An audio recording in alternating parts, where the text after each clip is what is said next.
बोल शिव गुरु महाराज की जय। नीलम दीदी हरिंदर भैया के प्यार की जय। आई गुरु भैया सबके प्यार दुलार की जय हो।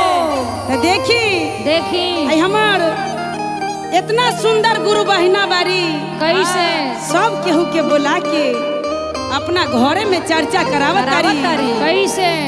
अब चर्चा खत्म हो गई। अब गुरु जी तर बैठ के दाया मांग ली और जान देवे के होई गुरु जी के ऊ तो आंचल में दे ही दी। तो कहे के बा कैसे कैसे। अरे बान्हा दानी दायावा के गठरी हो। अरे बान्हा दानी दायावा के गठरी हो आ घरवा जाही के बेरिया। अरे बान्हा दानी दायावा के गठवा हो घरवा जाही के बेरिया। अरे बान्हा दानी दायावा के गठवा हो घरवा जाही के बेरिया। अरे जाही के बेरिया है बहिना जाही के बेरिया। अरे जाही के बेरिया बहिना जाही के बेरिया। जाही के बेरिया हो भैया सब जाही के बेरिया। अरे जाही के बेरिया भैया जाही के बेरिया। अरे बान्हा दानी ओवा के गठिया हो आ घरवा जाही के बेरिया। अरे बान्हा दानी दायावा के गठवा हो घरवा जाही के बेरिया। अरे बान्हा दानी दायावा के गठवा हो घरवा जाही के बेरिया। ये हो गे ठरिया अपना माई के में खोला। अरे माए के में खोलब हो माए के में खोलब। ए हो गे ठरिया अपना माई के में खोला। अरे माए के में खोलब हो माए के में खोलब। अरे अमर रही है भाई से भतीजावा हो आ घरवा जाही के बेरिया।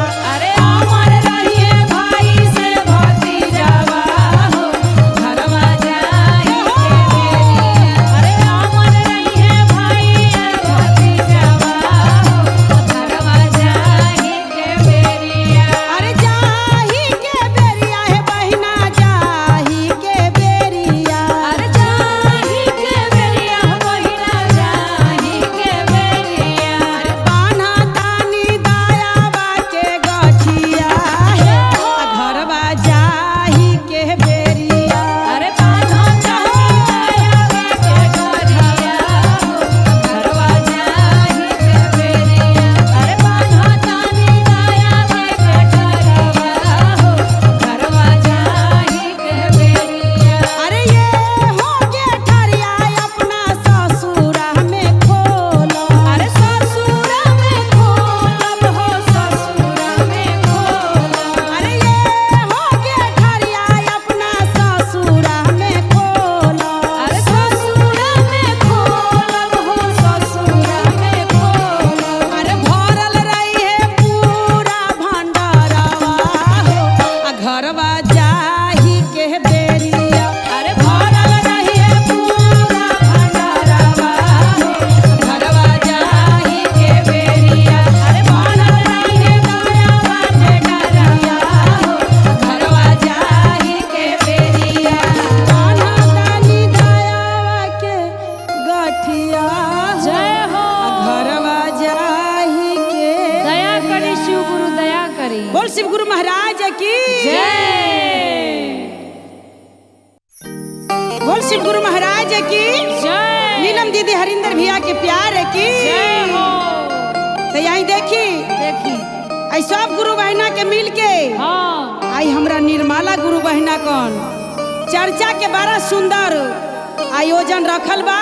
जय हो जय आ हो। पूरा धूमधाम से इनके घर पे चर्चा होता होता आ होता। सब केहू शिव गुरु के शिष्य बनी ये अपना स्वामी जी से कह कह के कंगना मंगा ली शिव गुरु के। मंगाली मंगाली कंगना बड़ा दयालु बा।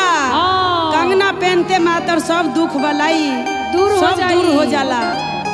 तो प्रेम से बोले साचे दरबार की जय।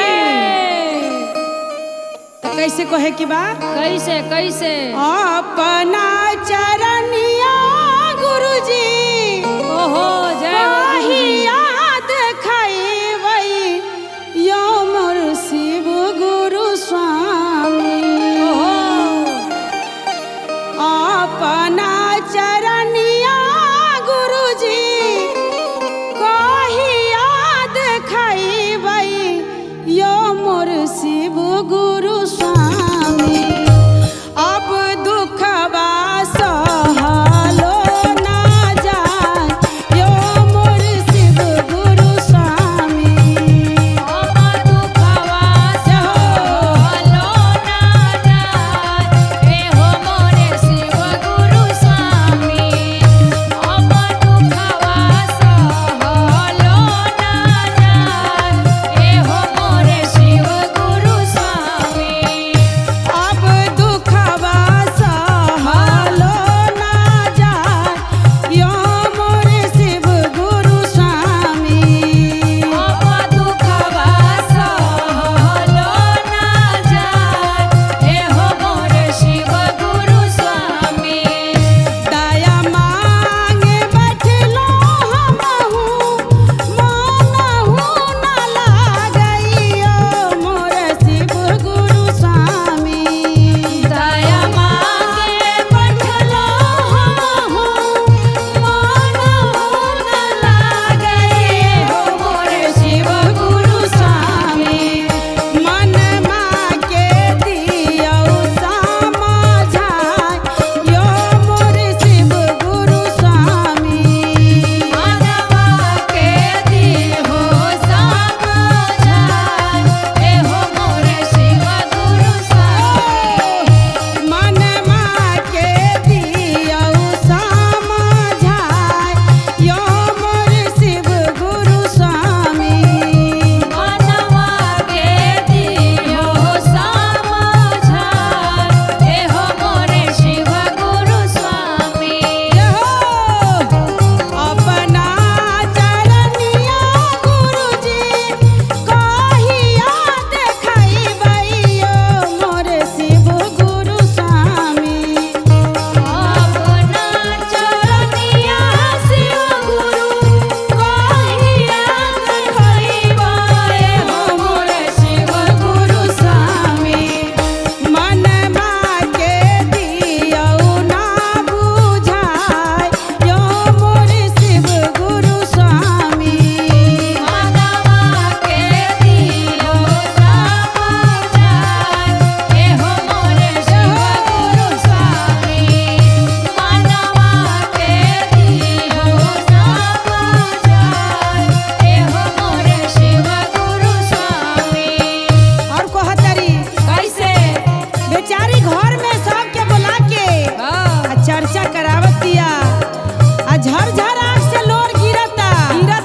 कि शिव गुरु सबके महान बनैली तनी हमरो पर दया करी दया करी जे दया हमहू चर्चा कराम जय तो हो कहतरी शिव कैसे कीजिए।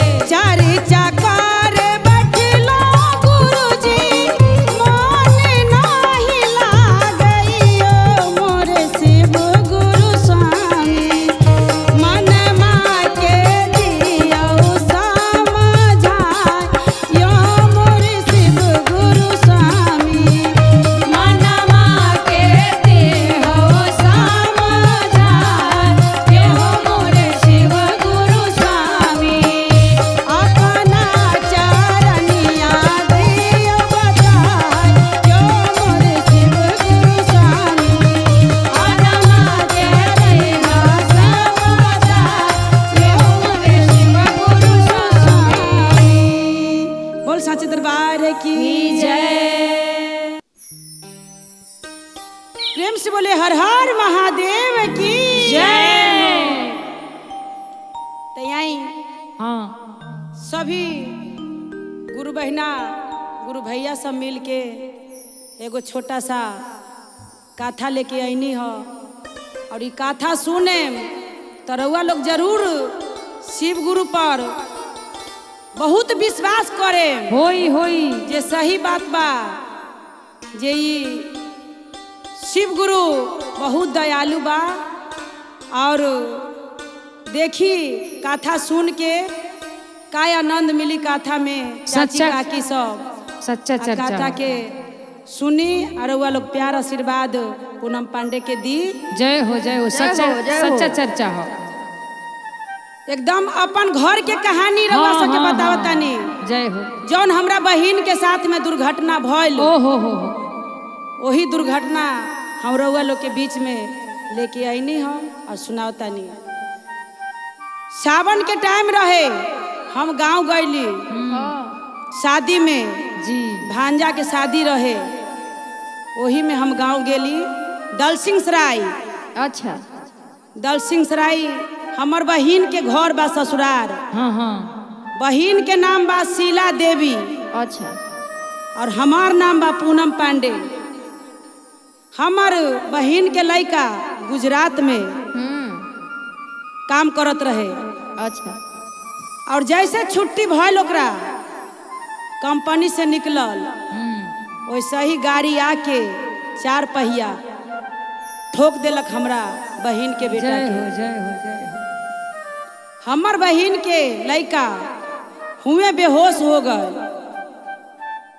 राही मुसाफिर सभी आ रहा है जा रहा है, कोई वही बच्चा के हाथ नहीं लगा रहा। ओ हो। जो ये हम हाथ लगाएंगे तो हम ही पकड़ा जाएंगे। हाँ। बच्चा छटपटा रहा है रोड पे, कोई नहीं बच्चा के हाथ लगा रहा है शरीर में, जो थोड़ा सा उठा के उसको हॉस्पिटल कहीं ले ले जाके एडमिट करवा दे। जी। इतने में उसका पूरा शरीर का हड्डी, पूरा पैर का हड्डी 4 टुकड़ी हो गया। दोनों पैर का और दोनों हाथ का 4 टुकड़ी हो गया। कोई पब्लिक हाथ नहीं लगाया मेरे बहन के लड़का के हाथ शरीर में। इतने में पुलिस का गाड़ी आ रहा था। अच्छा। पुलिस वाला देखा बच्चा रोड पे छटपटा रहा है। ओ हो। पुलिस वाला एम्बुलेंस बुला के और हमारे बहन के लड़का के गुजरात में हॉस्पिटल में एडमिट करवाया। और हमारे बहन के कोई खोज खबर नहीं दिया। जो बता देंगे तो बेचारी रोते रोते मर जाएगी।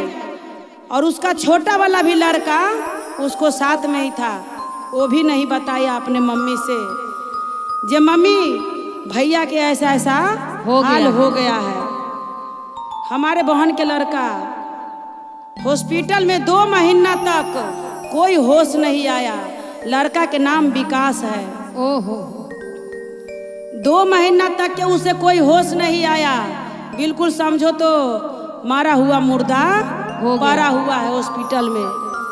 ये महादेव ही बचाएंगे तो बचेंगे, नहीं तो नहीं बचना है। जय हो शिव गुरु। जो करेंगे ये महादेव करेंगे। दया करें शिव गुरु। जब 2 महीना हुआ तो मेरे बहन के फोन किया, मेरा छोटा वाला बहन के लड़का बोला मम्मी जब पैसा वैसा घर पे भेजना उजना बंद कर दिया तो मेरी बहन घबराने लगी। बोले जो हमारा बच्चा हर महीने पैसा भेजता था, 2 महीना से हमारे घर में पैसा नहीं आ रहा है। ओहो। छोटा वाला लड़का के पास फोन किया, बोला बाबू यहाँ मैं तो बहुत परेशान हूँ, पैसा नहीं भेज रहा है तू लोग। वो अपने भाषा में बोला तो लड़का बोला जे मम्मी अभी थोड़ा परेशानी है, जो सैलरी उलरी नहीं मिला है, मिलेगा तो हम पैसा भेजेंगे। बोला जे नहीं जरूर कोई बात है, जो विकास से बात करा, मुझे से मेरा लड़का से बात करवा। बोला जे भैया अभी है ना ड्यूटी पे हैं। बोला कोई बात नहीं है। फिर रात को मेरी बहन फोन किया, बोला जे बाबू थोड़ा बात करा दे भैया से, तो फिर भी नहीं बात कराया वो। तो जाके छोटे वाला लड़का बोला मम्मी से, जो मम्मी भैया के जीने का कोई उम्मीद नहीं है। ओहो। सारा पैर का हड्डी भैया के दोनों पैर का टूट गया और बोल बिल्कुल नहीं पाता है। जो बचेगा कि नहीं बचेगा जो कोई वो नहीं है। बोला जो भैया के लेके तू यहाँ या दल सिसराय, मैं यहाँ अपना जान बेच के घर द्वार बेच के मैं अपने बच्चा के बचा लूंगी। तू भैया को लेके आ। मेरा बहन के लड़का गुजरात से मेरे बहन के लड़का के लेके आया गांव। जब लेके आया तो हम लोग के पता नहीं था जी इसको एक्सीडेंट हो गया। हम तो ऐसे बहन के गांव में गए शादी में। जब हम उनको घर में गए बहन कन गए तो देख रहा हूँ तो इसका लड़का खाट पकड़ा हुआ है, न चल पा रहा है, न फिर पा रहा है, न बोल पा रहा है। और हमारी बहन के तो आँख से आंसू ही नहीं सूख रहा था। ओहो इतना रो रहा था। सबसे ज़्यादा पैसा कमा के वही लड़का दे रहा था मेरे बहन को, और वही लड़का बिल्कुल विकलांग हो गया। हकीकत बात कह रही हूँ आप लोग के बीच में, सीरियसली जो मेरे बहन के साथ में दुर्घटना हुआ। जब मैं बहन के घर में गई कपड़ा लत्ता पहन पान के, तो मैं तो बहन के शक्ल देख के मेरा तो होश उड़ गया। मैं बोला बताओ मैं कहाँ आया और कहाँ मेरी बहन के साथ में ऐसा दुर्घटना हो गई। मेरी बहन मेरा गला पकड़ के बहुत रोने लगी, बोली जे रोने लगी। फिर मैं भी रोने लगी तो मेरा बहन के लड़का उठ के खाट पर से और बैठ गया। बोला मौसी आई है, मेरी मौसी आई है। मैं बोला हाँ बेटा मैं मौसी तो आई हूँ, तुझे ऐसे कैसे हो गया? बोला मौसी बोल भी नहीं पाता था, जैसे लगता था गूंगा हो गया। जितना उसको बोलने का साहस था उतना वो बच्चा हमसे बात किया। बोला जी हाँ मौसी मैं एक्सीडेंट हो गया, ऐसे ऐसे के बात हो गया। मैंने अपने बहन के लड़का के माथा पे हाथ धर के मैं बोला बाबू तू ठीक हो जाएगा, मैं तुझे चर्चा करवा के जाऊंगी यहाँ से, तू बिल्कुल ठीक हो जाएगा। शिव गुरु बहुत दयालु है।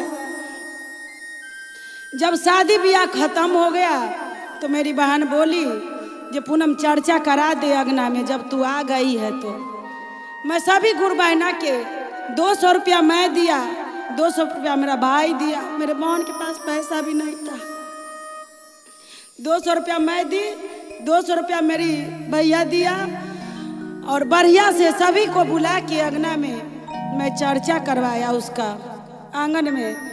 मैं बोला जा तू अभी से शिव गुरु तुझे सारा जितना कष्ट है सभी शिव गुरु तुझे दूर करेगा। और जिस दिन तू कमा के आएगा गुजरात से, उस दिन तू मुझे दिल्ली से अपना पैसा से टिकट करवा के और तू मुझे बुलाना, और बढ़िया से टेंट लगवा के मैं तुझे दूरा पे चर्चा कराऊंगी धूमधाम से।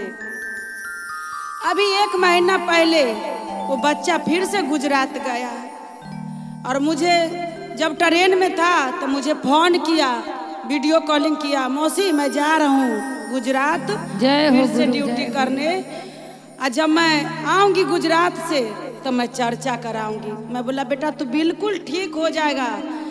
शिव गुरु तुम्हें जितने कष्ट दिया 6-7 महीना वो बच्चा बिल्कुल खाट में रह गया। उसका लेटरिन बाथरूम जो भी था, जवान लड़का है 20-22 साल के, सब मेरी बहन उसका किया। बच्चा खड़ा होके अभी गया गुजरात ड्यूटी करने, वीडियो कॉलिंग किया, मौसी मैं ठीक हो गया, अब मैं तुझे अपना टिकट करवा के और मैं तुझे बुला के अपने आंगन में मैं धूमधाम से चर्चा करवाऊंगी। मैं बोला बेटा तुम बिल्कुल ठीक हो जाएगा, तू महादेव पे भरोसा कर। और बोला जो मौसी मम्मी से बात कर लेना, जो मैं मम्मी के पैसा भेज रही हूँ, और मैं कार्तिक में आऊँगी तो मैं तुझे जरूर बुलाऊंगी मौसी, अब बुला के चर्चा कराऊंगी।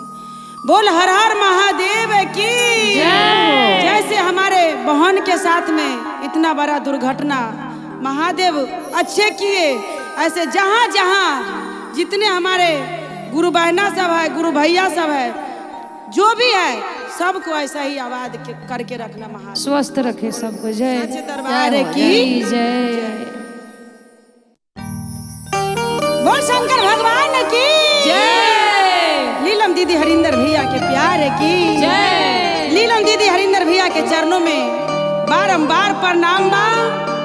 आ जितना हमार बहना गुरु बहना सब बैठल बा सभी केहू के चरण में हमार प्रणाम बा। जय हो, जय जहाँ हो। जहाँ चाची काकी सब देखत तनी सब केहू के प्रणाम करत तनी। भरपूर आशीर्वाद देम हमरा। बोल सच दरबार की जय। कहे के बा कैसे कैसे अरे भंगिया रसवा चुएला अरे भंगिया रसवा चुए महरितवा ये गुरुजी अरे भंगिया रसवा चुए अमृतवा ए गुरुजी भंगिया रसवा चुए अमृतवा ए गुरुजी भंगिया रसवा चुए अमृतवा ये गुरुजी अमृतवा ये गुरुजी अमृतवा ए गुरुजी अमृतवा ए गुरुजी अरे भंगिया रसवा चुए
सच्चे दरबार की जय। नीलम दीदी हरिंदर भैया के प्यार की जय हो।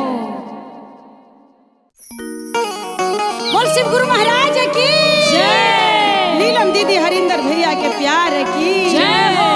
तो देखी शिव गुरु से हम मोने में मानता मांगले रही कि ये बाबा अगर पूरा करे तो हम अपना घरे में चर्चा कराएम आ सब केहू के बुलाएम। तो कहे के बा कैसे कैसे कि हम तो मन्नत मांगले रहली अपना मनवा में कि हम तो मन्नत मांगले रहली अपना मनवा में आ शिव पूजब हम चर्चा में ना कि हम तो मन्नत मांगले रहनी अपना मनवा में शिव पूजब हम चरवा में ना कि हम तो मन्नत मांगले रहनी अपना मनवा में शिव पूजब चरवा में ना शिव पूजब हम चर्चा में हो शिव पूजब हम चर्चा में शिव पूजब चरवा में हो शिव पूजब चरवा में कि हम तो मन्नत मांगले रहली अपना मनवा में शिव पूजब हम चर्चा में ना कि हम तो मन्नत मांगले रहनी अपना मनवा में शिव पूजा चर्चा में ना कि हम तो मन्नत मांगले रहनी अपना मनवा में शिव पूजा चरवा में ना भंगिया मंगाई हम धतूरा मंगाई धतूरा मंगाई हम धतूरा मंगाई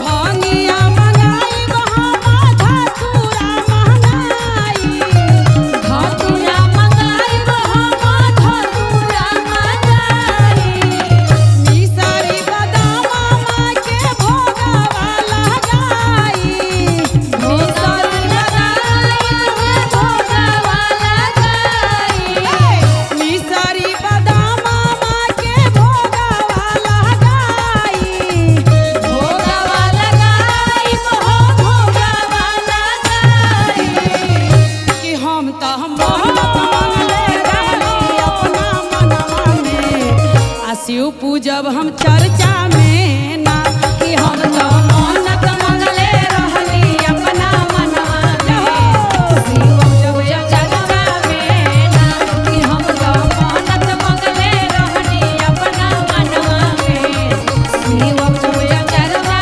में ना और का कहे के बा गुरु भैया के बोलाइब गुरु बहिना के बोलाई भैया के बोलाई गुरु बहिना के बोलाई दीदी के बोलाइब हरिंदर भैया के बोलाई भैया के बोलाई हरिंदर भैया के बोलाई अपने हो अंगना में चारा चकराई चार चकराई हो चार चकराई और का कहे के बा जब मन्नत पूरा हो जाई तो शिव गुरु के नाम से हो जाई ध्वजा लहरा दे हाँ। तो कहे के बा कैसे कैसे?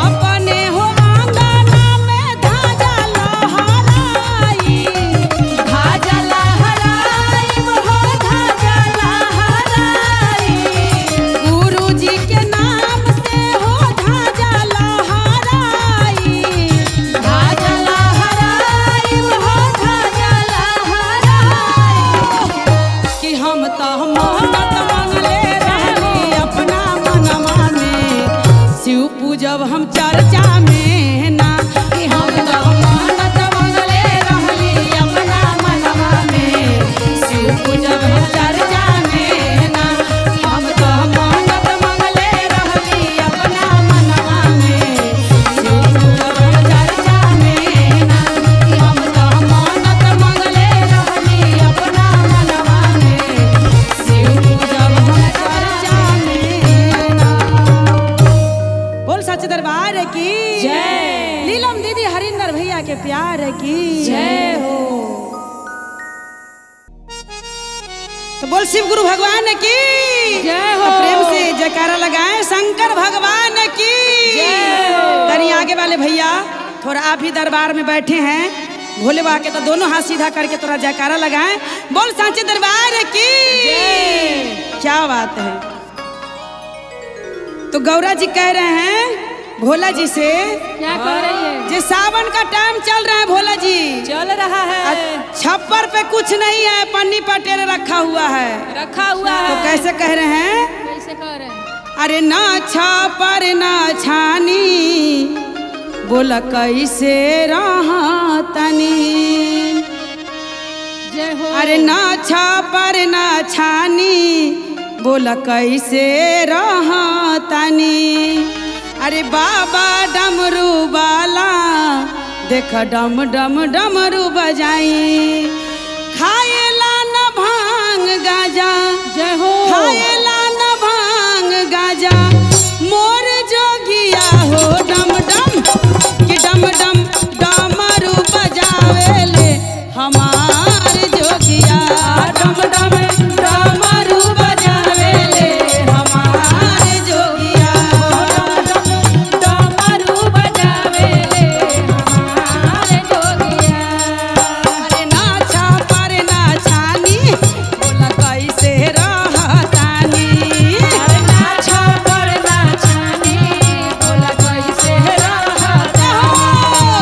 ना छापर ना छानी, बोला कैसे रहतानी। ना छापर ना छानी, बोला कैसे रहतानी। अरे खाएला ना भांग गाजा, खाएला ना भांग गा, मोर जोगिया हो डम डम कि डम डम डमरू बजावेले हमार जोगिया। डम डम डमरू बजावेले हमार जोगिया। डमरू बजावेले हमारे जोगिया। बोला अपने हो धुन में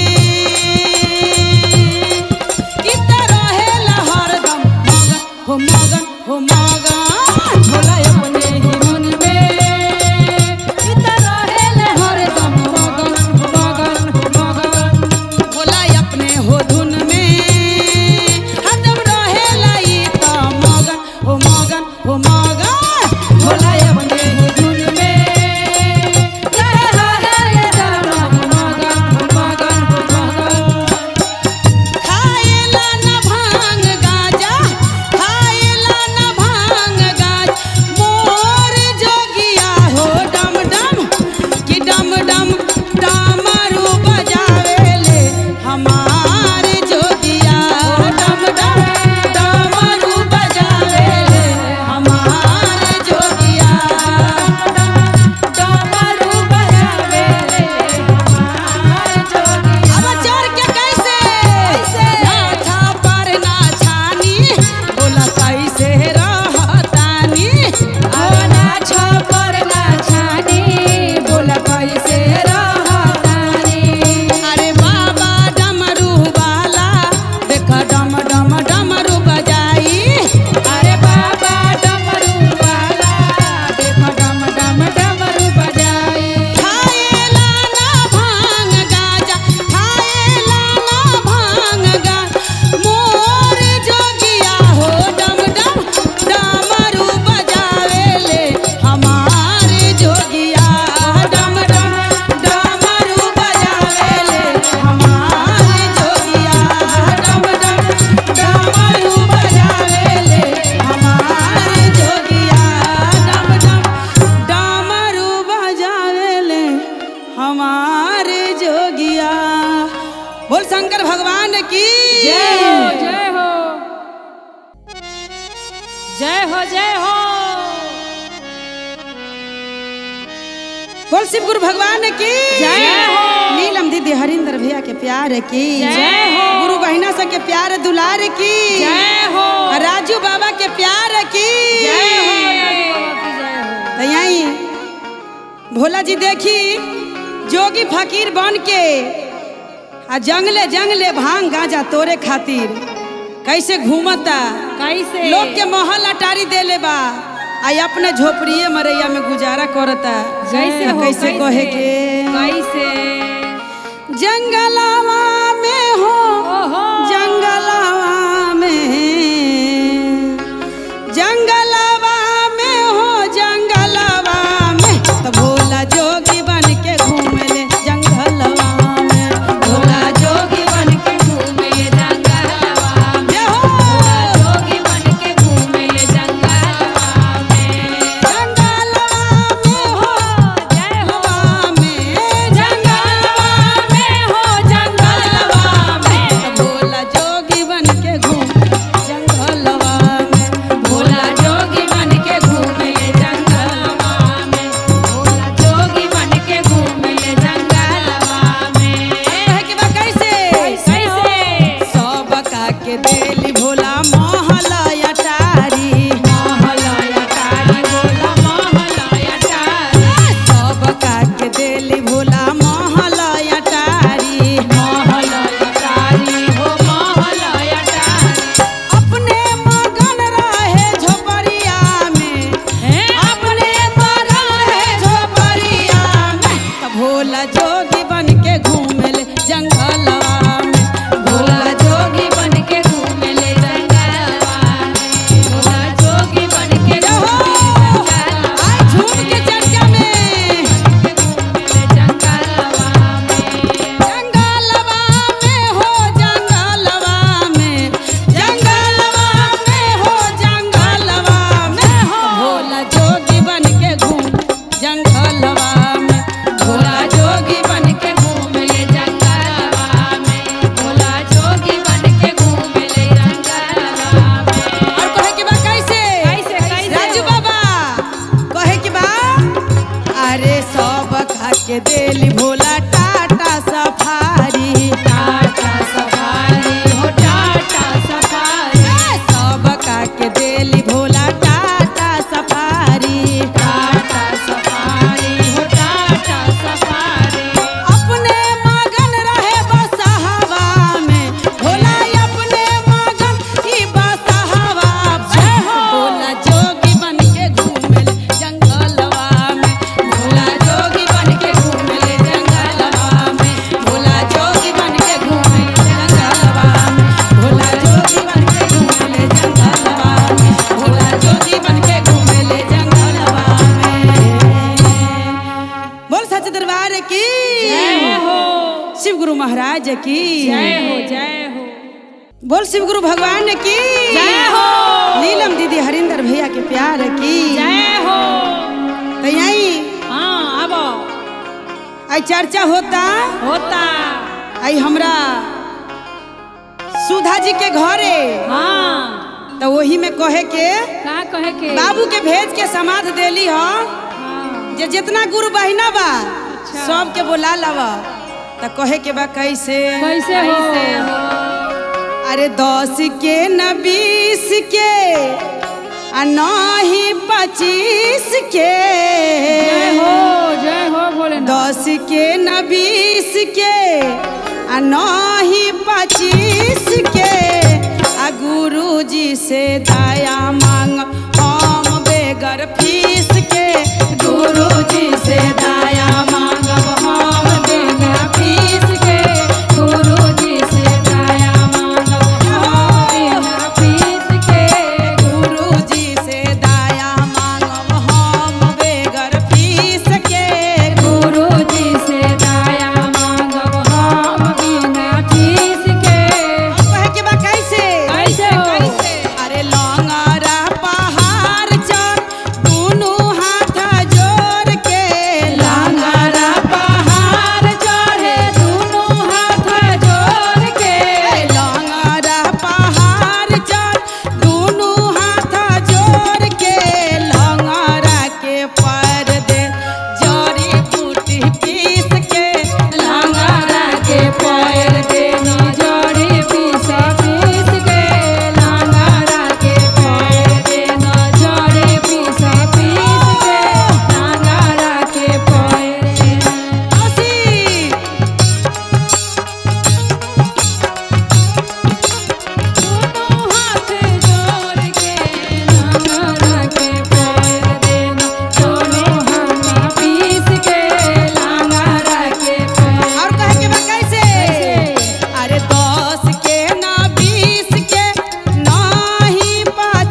प्यार की जय हो। तो राजू बाबा आई नहिरे में चर्चा होता खजूरवाड़ा गांव में, और जितना हमार चाची दीदी सब भाभी लोग आ दिल्ली से जाके चर्चा करावता नहीं अपना मायके में खजूरवाड़ा में, तो कहे के बा कैसे गाँवे गाँवे होता शिवा चारा चा हमहू कराइब राजा जी। जय हो। गाँवे गाँवे होता शिवा चारा चा हमहू कराइब राजा जी। गावे होता शिवा चारा चाचा हमहू कराइब राजा जी। तकिन के लाई दी पूजा के सामान माता चरह जा कराइम राजा जी। तकिन के लाई दी पूजा के सामान माता चारा चाचा कराइब राजा जी। इनके लाई दी पूजा के समान हवा तो चारा चाचा कराइब राजा जी। और का कहे के बा का कहे के बा? राजा जी से कहनी हो जे झोला उठा ली जाके सब मिश्री बादाम भांग धतूर सब एक के बार मार्केट क के आई गुरु जी के आसन लागी। त कहे के बा कैसे कैसे धूपा अगरबत्ती ना भूलाइम जल्दी से लाई राजा जी। धुआं अगरबत्ती ना भुलाइब जल्दी से लाई राजा जी। त हम त रखले बानी अंगना में चरह जाता जल्दी से आई राजा जी। हम त रखले बानी अंगना में चरह जाता जल्दी से आई राजा जी। रखले बानी आंगना में चारा चाचा जल्दी से आई राजा जी। बघवा के छाला पाराया सानी हमहू लगाइम राजा जी। भगवा के आला सदाया सानी का हमहू लगाइब राजा जी। बघवा के छाला पाराया सानी ता हमहू लगाइम राजा जी। त जल्दी लेके आई पूजा के सामान माता तरह चाकराइम राजा जी। त जल्दी लेके आई पूजा के सामान माता तरह चाकराइम राजा जी। त जल्दी लेके आई पूजा के सामान माता तरह चाकराइम राजा जी। त जल्दी लेके आई पूजा के सामान माता तरह चाकराइम राजा जी। बोल सच दरबार की जय हो। कविता हाँ चर्चा होई छै मौसी घरे, जय हो। आगन उगन सब लिपा गेलै, अभी तक ले कोनो गुरु बहिना सब नहीं एलखिन ह। तनी जाके घरे घरे समाध द दियो जे चर्चा होई छै मौसी के घरे, अभी तक गुरु बहिना सब नहीं एलखिन ह। गुरु जी के आसन उदास लागे छै तो कहे के बा कैसे कैसे हो।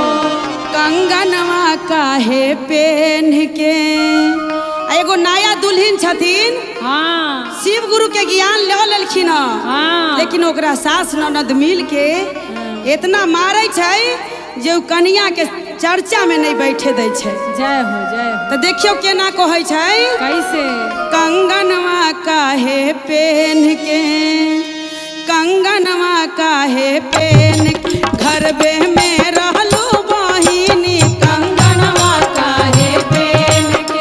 घरवे में रहलो बहिनी कंगनवा काहे पेन के। घरवे में रहलो बहिनी।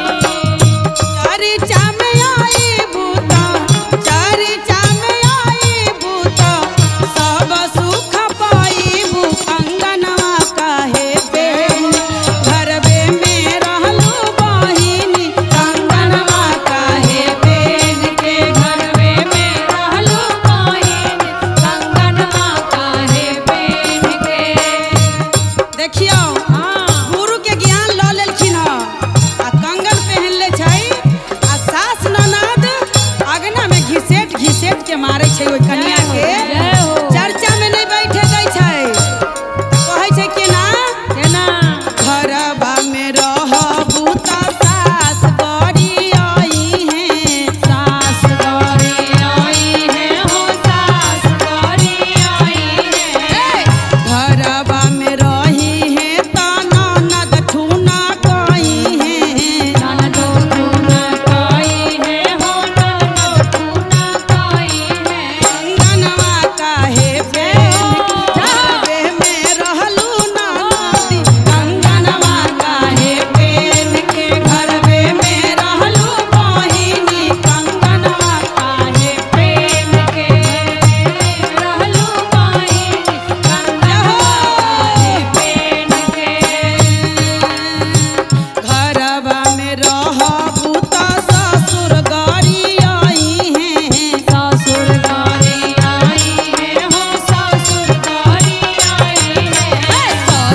गौरी आई हैं हो देवर गौरी आई हैं देवर गौरी आई हैं हो ससुर गौरी आई हैं। अरे चरचा में आई बूता ज्ञान खूब पाई बू ज्ञान खूब पाएबू हो ज्ञान खूब जाओ कंगनवा काहे पेन के घरवे में रहलू बहिन कंगनवा काहे पेन के घरवे में रहलू बहिन कंगनवा काहे पेन के घरवे में रहलू बहिन कंगनवा काहे पेन के घरवे में रहलू बहिन कंगनवा काहे पेन के। बोल साचे दरबार की जय हो। नीलम दीदी हरिंदर भैया के प्यार की जय हो जय